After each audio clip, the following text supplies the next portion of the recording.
Hinahanap pa ba natin ang mastermind?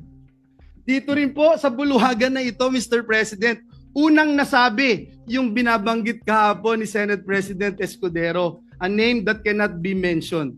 Walang iba kung hindi si Dracula, na ginawang tagapagbantay ng Kamara doon po sa National Blood Bank natin. Ngayon, Mr. President, nasan po si Dracula? Bumaba daw po yung dugo. Bakit? Kulang na po ba ang supply ng dugo? Kaya sa iba na humahanap ng dugo si Dracula? Sino ba ang mastermind nito, Mr. President?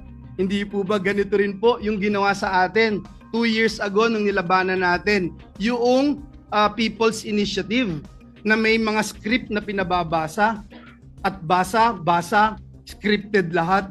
Kahit walang ebidensya, i-contempt mo. Kahit walang ebidensya, ipako mo sa krus. Mr. President, hindi po tayo natatakot sa mga ganitong uri ng demolition job.